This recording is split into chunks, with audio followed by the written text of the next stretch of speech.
Boa noite a todos. Hoje, 19 de novembro de 2018, nós estamos reunidos para estudarmos a obra O Consolador. Vamos fazer a nossa prece de abertura? Amigo Jesus, mestre querido, por mais uma vez, Senhor, juntos nos encontramos, reunidos para te agradecer imensamente a oportunidade do estudo, a oportunidade do reencontro, nesta casa bendita, Senhor, que nos acolhe sempre. Te somos gratos, Senhor, por todas as oportunidades que o Senhor nos concede, mas em especial esse estudo, Jesus, onde nós já reservamos um momento na nossa vida para que aqui possamos nos reunir e te buscar uma vez mais através dos teus ensinamentos. Muito obrigada, Jesus, pelo dia de hoje, e que o Senhor ampare-nos a todos nos dois planos da vida, amparando também aqueles outros corações que ainda estão a caminho desta casa. Abençoa, Senhor, a toda a coordenação e diretoria desta casa, para que eles possam, Jesus, dar continuidade a todo esse empreendimento. Muito obrigada, Senhor, e permaneça em nossos pensamentos e em nossos corações. Muito obrigada. Então, Consolador, hoje é a questão 150. Transição.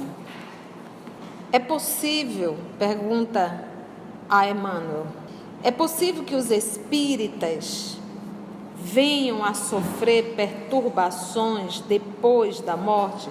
Porque o processo de perturbação, ele é direcionado principalmente a quem não tem a informação, para quem não tem consciência de absolutamente nada de vida espiritual. Então, a primeira coisa que a pessoa desencarna, ela olha e se vê, se sente o corpo, se vê. Então, o estado de perturbação é muito grande, que a pessoa não consegue entender que está morto.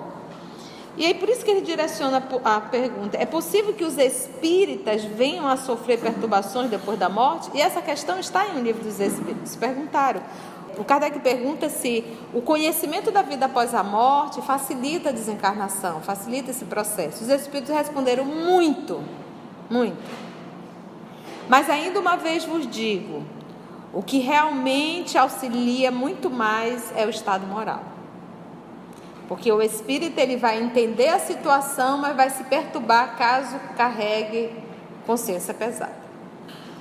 E o outro é o estado de perturbação em relação, se é um homem moralizado, mas que não tinha consciência da morte, ele passa por aquele estado, uma vez se identificando com a espiritualidade, ele não carrega culpa nenhuma, então fica muito mais fácil o processo no mundo espiritual. O problema é a culpa, quando se carrega. Vamos lá, é possível que os espíritas venham a sofrer perturbações depois da morte? Ele diz: a morte não apresenta perturbações à consciência reta e ao coração amante da verdade e do amor dos que viveram na terra, tão somente para o cultivo da prática do bem, nas suas variadas formas e dentro das mais diversas crenças. Você fica... Não fica. Não esquece nada. Lembra até mais. Você consegue lembrar de coisas que quando encarnada você não estava lembrando. Você consegue lembrar de coisas que você viveu na juventude, caso você tenha desencarnado com 80 anos, você consegue lembrar coisas na juventude, coisas que você fez e que você se acusa inconscientemente, aquilo vem mais vivo do que nunca. Então não perde, adquire, porque a tua vida passa num filme na tua frente, e principalmente aquelas partes que você não queria lembrar. Ele diz assim: a morte não apresenta perturbações, não apresenta a quem? A consciência reta, ao coração amante da verdade e do amor dos que viveram na terra, tão somente para o cultivo da prática do bem, nas suas variadas formas do bem e dentro das mais diversas crenças. Então, ou seja, a pergunta é se os espíritas viriam a sofrer no mundo espiritual perturbação. E ele já inicia falando de conduta moral. Então ele diz: se tem conduta moral, não tem perturbação. Se não tem conduta moral, tem perturbação. E aqui, só nesse primeiro parágrafo, a gente já começa a perceber que nós iremos sentir perturbações. Só nesse primeiro parágrafo ele está dizendo assim, ó: atenção, se você não está dentro do processo de consciência reta, coração amante da verdade e do amor dos que viveram na terra, verdade e amor, independente se tu gosta ou não, verdade e amor dos que viveram na terra, viveu na terra tão somente para cultivo da prática do bem, nas suas variadas formas e dentro das mais diversas crenças. Então, só esse primeiro parágrafo a gente já disse: se prepare, vem perturbação. Não sei para vocês, para mim vem, porque eu ainda não consigo realizar todo esse primeiro parágrafo. Segundo ponto, aí agora vem: que o espírita cristão não considere o seu título de aprendiz de Jesus como um simples rótulo. Sou espírita. Ponderando a exortação evangélica, abre aspas, muito se pedirá de quem muito recebeu, fecha aspas. Preparando-se nos conhecimentos e nas obras do bem, dentro das experiências do mundo para a sua vida futura, quando a noite do túmulo houver descerrado aos seus olhos espirituais a visão da verdade, em marcha para as realizações da vida imortal. Então, mais uma vez, ele intensifica e ele deixou essa dica aqui, olha: muito se pedirá de quem muito recebeu. Novamente a cobrança, não é o que tu sabes, mas o que tu fizeste com o que tu sabes. O que tu fizestes, Conceição, com tudo que tu aprendeste. Caso contrário, perturbação na seta. O tempo, aí vai de cada um. Ficou claro então isso? O fato de eu ser espírita não me garante absolutamente nada. O espiritismo, ele nos dá muito mais recursos para o meu aperfeiçoamento moral. Só isso. E como ele me dá mais recurso para o meu aperfeiçoamento moral, eu me torno mais responsável por eu saber mais do que muitos que estão na Terra. Então, isso exige de mim uma conduta melhor. Gente, às vezes a gente não mata, a gente não rouba, mas a gente é maledicente. A gente fala mal da vida alheia. Entendeu? A gente é preguiçoso. O que eu tenho a ver com a vida de minha prima, meu primo, meu irmão, meu periquito, papagaio, cachorro? Deixa pra lá. Se eu tiver de falar, que eu fale de mim. Entendeu? Então, tudo isso pesa. De repente, a gente não consegue mais matar, mas a gente mata de outra forma. Então, a gente tem que estar muito, sim, muito vigilante nas nossas atitudes, porque nós temos muitas imperfeições. E por isso nós temos que estar muito vigilantes.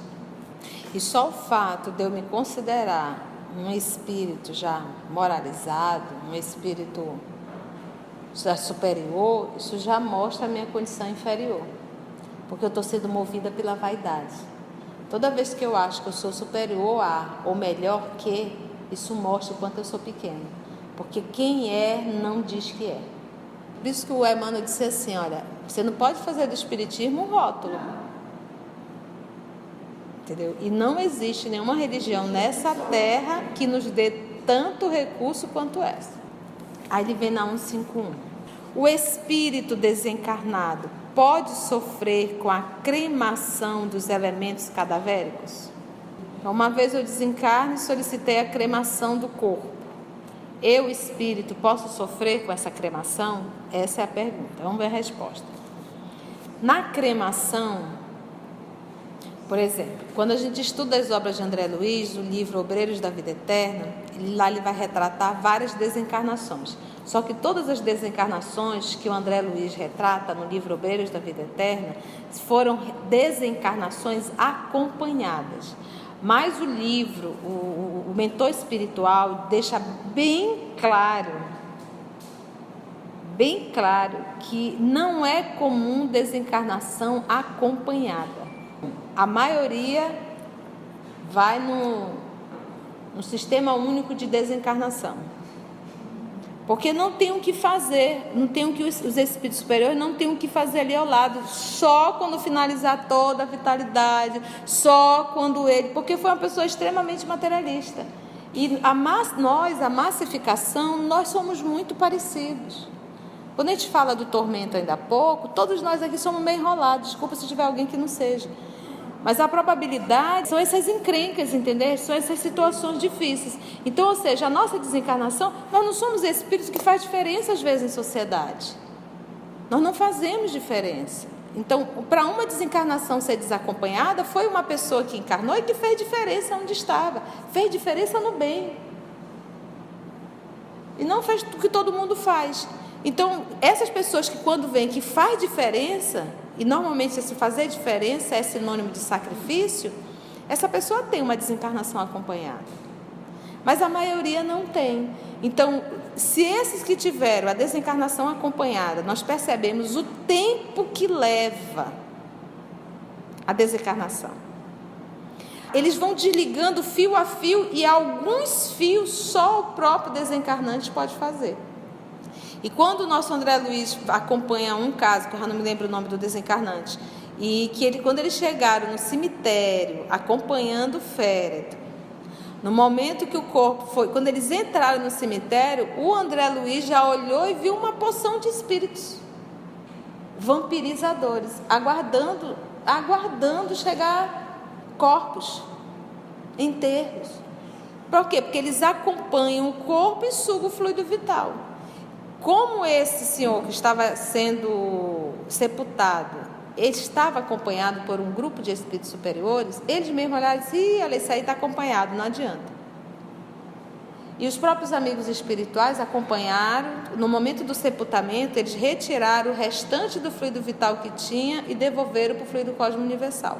Mas, em compensação, André Luiz deu uma volta no cemitério e se deparou com uma senhora, uma jovem de 30 e poucos anos, que estava ali lamentando, e ele percebeu que existia um fio que saía do corpo perispiritual dela e que entrava na sepultura, que estava ligado ainda ao corpo físico dela, presa, sentindo os vermes. Se a massa ainda é extremamente imoral, extremamente enrolada, imagina se todos fosse o processo de cremação. Uma vez o espírito estando ligado, esses casos que eu estou retratando, ainda demorou o processo do desenlace, imagina de quem é enrolado, como nós. Eu acho que o menos doloroso é deixar o corpo ir embora, porque os vermes, eles fazem barulho, e o desespero é enorme também. O queimar, você sente todas as dores. Por quê? Porque o perispírito está ligado ao corpo físico, entendeu? Então o perispírito ele tem todas as sensações do corpo. Eu acho que a gente tem que cuidar tanto da alma, e quando chegar no momento desse, a gente está tão desprendida do corpo, que a gente diria, igual Sócrates: olha, o corpo joga em qualquer lugar, eu não vou estar mais nele. Tanto faz, só que para isso eu tenho que ter me espiritualizado em vida. Em Júpiter não há mais decomposição. Entendeu? Por quê? Porque o corpo físico não é mais tão grosseiro e materializado quanto o nosso. O processo de evolução vai acontecer. Vamos lá. Na cremação, faz-se necessário exercer a piedade com os cadáveres, procrastinando. Procrastinar é o quê? Prorrogar, retardar por mais horas o ato de destruição das vísceras materiais, pois, de certo modo, existem sempre muitos ecos. Então, a minha voz está aqui, mas o eco, ele faz o quê? Ele propaga. Então, sempre muitos ecos de sensibilidade entre o espírito desencarnado e o corpo onde se extinguiu o tônus vital, nas primeiras horas sequentes ao desenlace, em vista dos fluidos orgânicos que ainda solicitam a alma para as sensações da existência material. Eu tenho uma irmã que mora fora, então eu estava aqui em Manaus, eu estava com passagem marcada para ir. Ela disse: mano, o fulano morreu. E eu conheci o fulano, ele veio ao Brasil. Eu disse: mano, ele estava com tumor no cérebro e morreu. Então tá bom. 5 ou 6 dias depois eu cheguei lá. Ela disse, mana, hoje é o enterro do fulano. De como? Mas eu morri, o homem estava lá, ainda não enterraram, Estela. Demora tanto tempo assim um velório. Ela disse, não, mano, é porque aqui tudo é cremado. Nós vamos para o velório das cinzas. Mas o que acontece? Olha o recurso da espiritualidade. A pessoa desencarna, vai para o freezer, por 7 dias aproximadamente, para o período da tramitação dos documentos. Quando tramita todos os documentos que a pessoa realmente apagou tudo, resolveu tudo, aí vai para a cremação, entrega, não tem velório em corpo presente. Entregam só as cinzas para evitar contaminação, entendeu? Entrega só as cinzas e a família enterra o potinho da cinza, entendeu? Então olha aí o recurso da espiritualidade, e é realmente isso, de 6 a 7 dias. Então você imagina aqui no nosso Brasil mesmo, às vezes é um senhor idoso ou uma situação difícil, a senhorinha vai e desencarna 3 da manhã, no dia seguinte, cedinho, o povo já quer enterrar. Obviamente que às vezes depende da situação também do corpo, às vezes está num processo de decomposição tão avançado que não suportaria. Mas às vezes não é o caso, é a pressa dos familiares se libertarem daquela situação. Então tenta prorrogar pelo menos 24 horas, entendeu? Já aguenta, se desencarnou isso, enterra no dia seguinte, né? Prorroga, mas não faz de um jeito que a pessoa mal desenterra e já está lá, porque eu não sei a situação desse espírito, entendeu? E o próprio momento do velório deveria ser um ambiente porque às vezes o espírito está ligado ao corpo ainda. Aí está um falando isso, outro falando besteira, outro contando piada, outro... Então não fica um clima agradável, entendeu? Lembra de quando nós estudamos aquele caso que foi dado um medicamento para o espírito acelerar a morte? Tu lembra que o espírito sentiu tudo, ficou no estado de torpor, de quase de zumbi. Então, no processo do embalsamar, se o espírito estiver ligado, ele também vai passar por esse processo, ele vai sentir. Se ele sente a cremação, isso quer dizer que ele sente tudo o que acontece com o corpo. 152. A morte violenta proporciona aos desencarnados sensações diversas da chamada morte natural. Então, uma morte violenta, caiu de avião, um acidente de carro, um acidente de moto, uma explosão, algo que foi muito violento, papum. A pergunta essa morte violenta proporciona a quem desencarnou sensações diversas, bem diferentes da chamada morte natural? Essa é a pergunta. Vamos ver o que o Emmanuel responde sobre isso.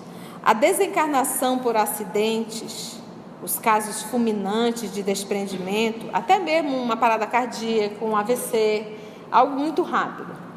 A desencarnação por acidente, os casos fulminantes de desprendimento proporcionam sensações muito dolorosas à alma desencarnada. Em vista da situação de surpresa, e ele usou o termo, gente, muito dolorosas, tá? Porque é muito comum, nós somos às vezes tão infantis, a gente diz assim, eu quero morrer, mas não quero ficar sofrendo em cima de uma cama, eu quero ser babu. Só que mal sabe o que está falando. Porque ele diz, olha, proporciona sensações muito dolorosas. E quando os espíritos dizem muito dolorosas, você não tem a dúvida que é mesmo. A alma desencarnada, em vista da situação de surpresa. Estava andando na rua, de repente mudou tudo. Ante os acontecimentos supremos e irremediáveis, ou seja, estava na hora. Estava programado, aqui nesse caso estava programado. Um acidente de avião, morreu 200. Cada um vai para o lugar que se apetece. Tem uns que não vão ver o acidente, vão acordar já no outro local dormindo, no hospital. Tem outros que ficam vendo destroços. Entendeu? Então, isso sempre vai ser avaliado que conduta moral. A consciência reta e ao coração amante da verdade e do amor dos que viveram na terra, tão somente para o cultivo da prática do bem, nas suas variadas formas e dentro das mais diversas crenças. Essas sim não terão perturbações. O resto... Então, fulminantes e desprendimento proporcionam sensações muito dolorosas à alma desencarnada, em vista da situação de surpresa ante os acontecimentos supremos e irremediáveis. E olha, tudo é avaliado em intenção.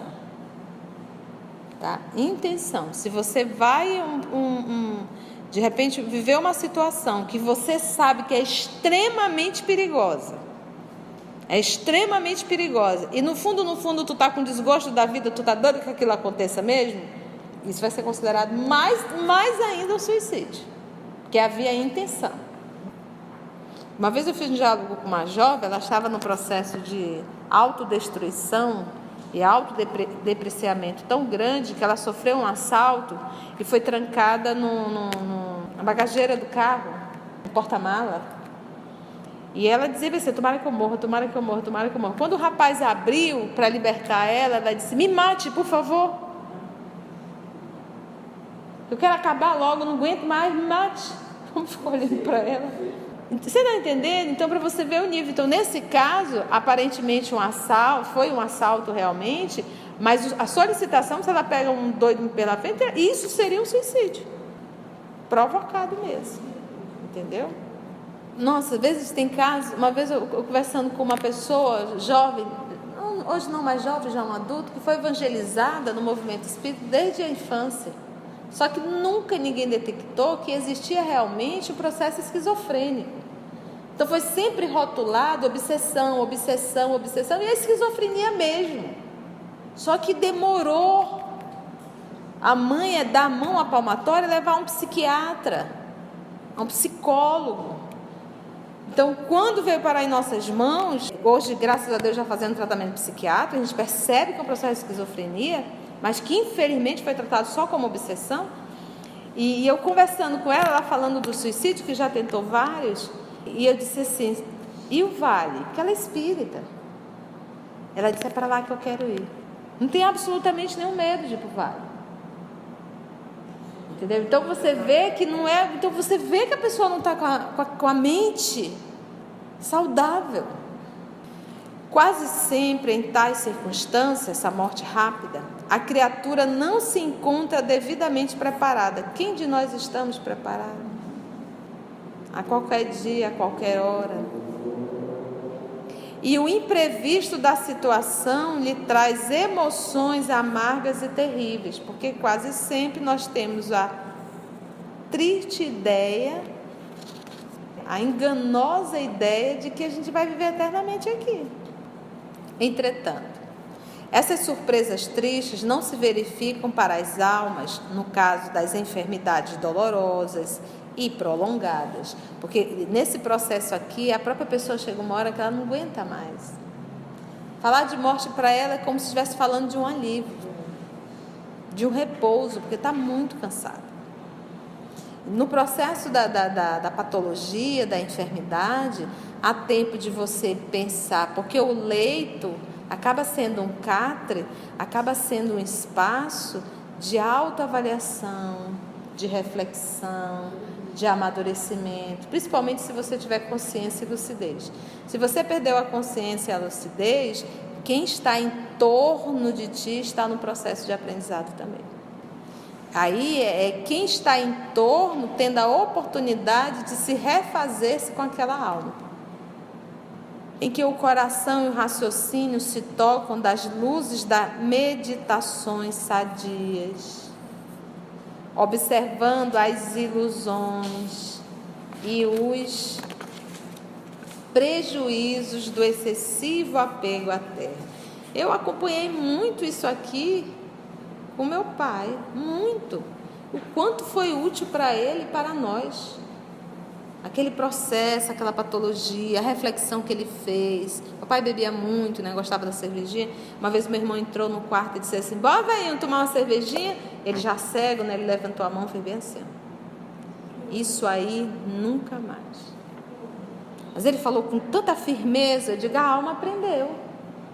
Eu duvido que ele reencarne e vai querer tocar em cerveja de novo, porque a lição é para a eternidade, entendeu? Outra lição também, que eu banhando ele disse: minha filha, se o corpo está desse jeito, foi porque eu não cuidei dele.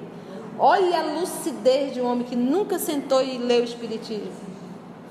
Apesar de ter uma filha ali que estava falando, sempre preparando ele para o processo da desenlace.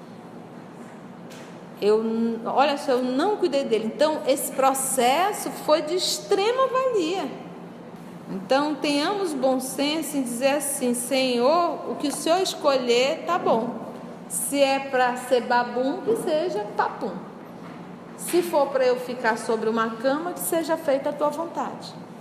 Essa é a atitude adulta que todos nós deveremos ter. E não interferir, quer dizer, eu quero isso, eu quero aquilo. A gente não deve querer nada, a gente é um bando de tolo.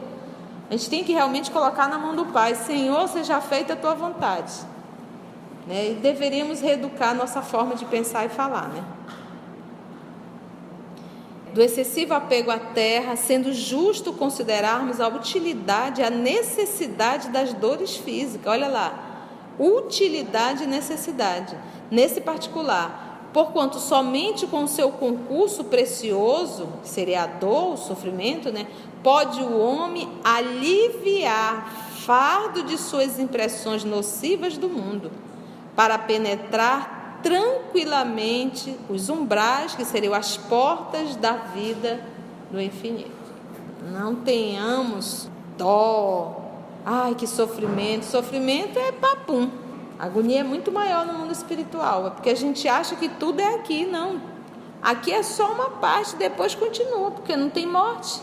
Se eu penso não tem morte, então... E normalmente quem está no processo, uma patologia muito antiga, ela tende ao quê? Nós vamos ver muito isso no livro Céu e Inferno. O primeiro movimento para os espíritos felizes, num processo de patologia, quando sai do corpo, a primeira coisa que eles falam é o alívio. A sensação de liberdade, de leveza. Todos falaram isso no Céu e Inferno. A sensação de rejuvenescer. Entendeu? Você volta toda... Porque o corpo estava muito pesado, não aguenta mais. 153. Se a hora da morte não houver chegado, poderá o homem perecer sob os perigos que o ameaçam? Então... existe um perigo aqui, por exemplo, sair desse aqui pode sofrer um assalto, tem muito assalto, é um perigo. Mas ainda não chegou a minha hora. Eu posso morrer sem ter chegado a hora? Porque eu estava ali exposta ao perigo? Essa é a pergunta.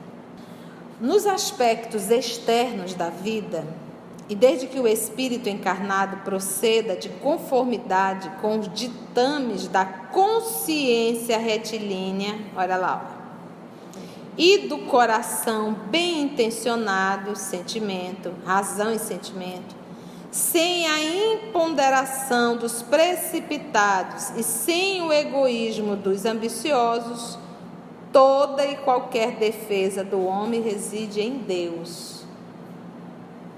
Então, ou seja, vou pegar um exemplo disso que conta, eu não vi isso, li isso em lugar nenhum. Talvez alguém palestra, eu não sei. São alguns contos de Chico que nem tudo ficou anotado. Mas que um senhor se aproximou, foi abraçá-lo e encostou um revólver nele, no Chico, e disse no ouvido dele: eu vim aqui para te matar. E Chico abraçou ele e disse: seja feita a vontade de Deus, pode atirar. Óbvio que o cidadão não atirou, mas olha a confiança dele em Deus. Se eu tiver de morrer ali, eu morro. Então o que ele está falando aqui? Se a pessoa vive consciência retilínea e sentimento bem intencionado, sem a imponderação de precipitados e sem o egoísmo dos ambiciosos, toda e qualquer defesa vem de Deus. Não vai ter por que passar. Mas se a pessoa é enrolada com a vida, trambiqueira, e não sei o que, arruma inimigo aqui, arruma inimigo ali, vai ficar difícil. Consciência retilínea não tem mesmo. Essa aqui é mais dolorosa. Quais as primeiras impressões dos que desencarnam por suicídio? A primeira decepção que os aguarda é a realidade da vida que se não extingue com as transições da morte do corpo físico. A primeira decepção é saber que está vivo. Conversando com uma amiga que trabalha no 28 de agosto, a discussão chegou uma jovem lá que cometeu suicídio. E quando ela acordou, sabe qual foi a primeira coisa que ela disse? Eu ainda estou aqui. Não era para mim estar aqui, eu não aguento mais. Irritada porque ainda estava viva. tinha tomado veneno, que ela vai continuar mais viva ainda. Aí quando eu escuto esse tipo de situações, aí eu fico assim, puxa vida, o Espiritismo tem tanta informação, por que a gente não divulga, por que a gente não, sabe, não leva aos 4 cantos? Olha, sábado agora eu vou para uma festinha de 1 aninho, e a mãe disse assim, eu gostaria muito que você viesse, porque você é responsável pela reencarnação da minha filha. Porque quando ela soube lá atrás, ela teve que assumir essa gravidez sozinha. Qual é a primeira ideia que vem na cabeça da mulher? Aí a gente faz um diálogo, né? A gente pega o Consolador prometido. Entendeu? Então, esse é o movimento que a gente tem que fazer. Nunca perder a oportunidade de esclarecer, de divulgar. Eu me lembro que minha sobrinha tinha um trabalho, e ela disse, tia, eu tenho que falar sobre o aborto. Cada um vai abordar sobre determinado ponto religioso, e eu escolhi o Espiritismo. Eu disse, foi, filha, foi. A senhora tem como fazer um vídeo? Eu digo, claro. Você vai passar esse vídeo aonde? Lá na escola, para todas as jovens verem. Eu digo, é aqui mesmo. Vamos perder essa oportunidade? Em hipótese alguma. Vamos falar. E aí nós fizemos o vídeo, eu fiquei muito emocionada no vídeo, a gente percebeu a assistência espiritual, porque olha lá como isso ia cair lá no teatro, na hora que passasse o vídeo. E ela disse assim, tia, eu disse, e aí, como é que foi? Um chororô só. Muitas jovens choraram muito, porque talvez já tenham feito o aborto. E o professor, quando terminou, quando sentiu o clima, disse assim, bem, acho que não precisa mais pergunta nenhuma, passa o próximo vídeo. Ele ficou sensibilizado, porque é a vida. É a vida. Então, deveremos fazer, sabe, divulgar. Pelo menos dar uma ideia. Hoje, quando chega alguém que fala em suicídio, a primeira coisa que eu digo, você não vai morrer. Se tu acha que tu estás sofrendo, tu vai saber o que é sofrer. Uma vez tu acordando no mundo espiritual. E eu toco o terror mesmo, eu digo tudinho. Agora, para uma pessoa no processo já de esquizofrenia, que é aquele caso da outra moça, não é esse recurso que tu vai usar. Porque ela tem um desamor tão grande que ela quer realmente sofrer. Então, você tem que saber com quem você está falando para saber também, isso não é regra, para saber como que você vai abordar. Cada caso é um caso. A primeira decepção que os guarda é a realidade da vida que se não extingue com as transições da morte do corpo físico. Vida essa agravada por tormentos pavorosos, em virtude de sua decisão tocada de suprema rebeldia. Rebeldia por quê? Eu não aceito os desígnios de Deus. Porque o que é um suicídio se não é uma rebeldia perante algo que aconteceu? Uma situação vivida. Às vezes eu me mato até porque eu não aceito a minha morfologia. E eu me mato. Se não é do meu jeito, eu também não quero. Quantas vezes a pessoa se mata só porque o fofo ou a fofa foi embora? Quantas vezes a pessoa se mata só porque não passou na faculdade que queria, que quase sempre isso é um movimento de vaidade? Rebeldia. Se não é do meu jeito, também eu não quero. Meus irmãos, nós, o povo mais antigo, normalmente tivemos a oportunidade de termos 5, 6, 7 irmãos.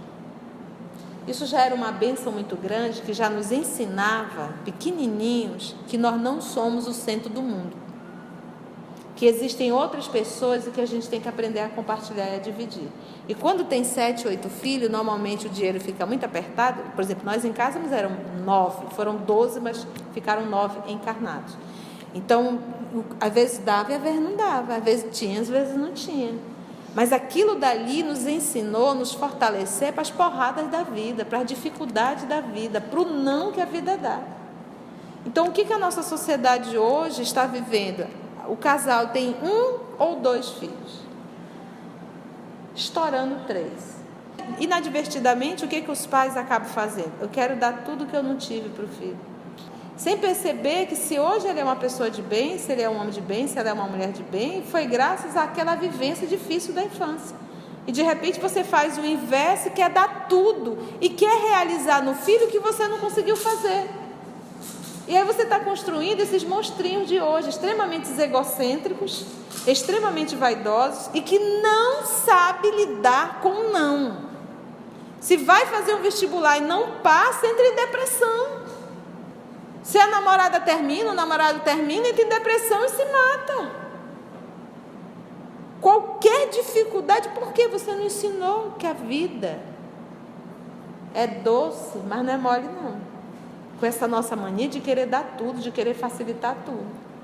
E aí tá, essas pessoas imaturas, adultos imaturos. Gente, a gente com 15, 16 anos, a gente corria para o mundo para trabalhar. Acabou isso hoje. Você vê mãe e pai sustentando marmãs de 23, 24, 25 anos. E vira estudante como profissão, o resto da vida estudando. E o pai e a mãe ele bancando, e a gente acha natural. Para a gente terminar o ensino médio, a gente trabalhava de dia e estudava à noite. Era comum. Isso era algo comum. Quando a gente ia fazer o ensino médio, que era o antigo segundo grau, a gente ia fazer o segundo grau, a gente já ia para o horário noturno, porque de dia ia ter que trabalhar. Era uma regra. Então, o que estamos fazendo? E aí, por isso, o alto índice, nós nunca tivemos tanto suicídio, até com as crianças. Por quê? Porque a criança vivia a infância. Nós começamos a levar a criança para a escola com 2 anos, às vezes com meses. O menino chega, eu pego muito criança de 8, 9 anos, num grau de estresse. Por quê? Porque estuda de manhã, estuda à tarde, estuda sábado, estuda domingo, faz pós-dia, faz não sei o quê, faz não sei o quê, faz não sei o quê. As crianças odeiam estudar, porque não viveu a infância. E aí o alto índice de suicídio também da infância. Isso é resultado do meio. A mente é o espelho da vida. E a vida que essa criatura, que esses seres estão levando é esse nível. E a mente se perturba. Nós tivemos infância, nós brincávamos, corríamos, brincava de queimada, de cemitério, corda, de esconde-esconde. A gente corria. A gente liberava substâncias, noradrenalina, serotonina. Nós já éramos felizes. Hoje não tem mais isso, acabou. E mesmo você vai dizer, porque não é seguro. A maioria, quem não brinca, é classe média, média alta. E quase todos estão morando em lugares que têm segurança, que tem um espaço para brincar, mas que não usa. Por quê? Porque não tem tempo. Você imagina uma criança não ter tempo de brincar? Então, um adulto tem que trabalhar, a criança tem que brincar. É direito dela. Ela não tem que estar com a agenda lotada.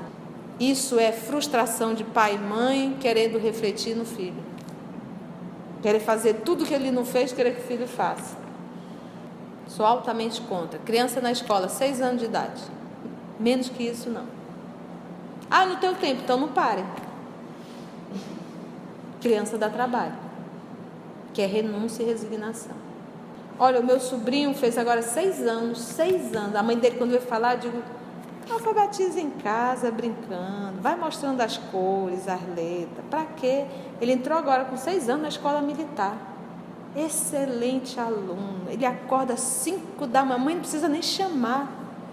Então foi na idade que ele quer. Ele adora a escola militar. Já entrou alfabetizado. A alfabetização foi feita, não era assim que a gente fazia. Não era a mamãe que alfabetizava a gente? Ou então a mocinha lá do cantinho, a senhorinha da escolinha. E aquilo era uma brincadeira para a gente. Então esse alto índice de suicídio na infância e na juventude é por conta e responsabilidade dos pais. Excesso de proteção, excesso de sim e o grau de estresse muito grande com uma quantidade enorme de compromissos que não tem necessidade. Não leva a nada. Como o tempo já foi, nós vamos repetir a questão 154, próximo estudo, tá bom? Suicídio é algo que a gente tem que falar bem calmamente. Então agradecemos ao nosso Senhor Jesus por mais essa atividade. Até o nosso próximo encontro.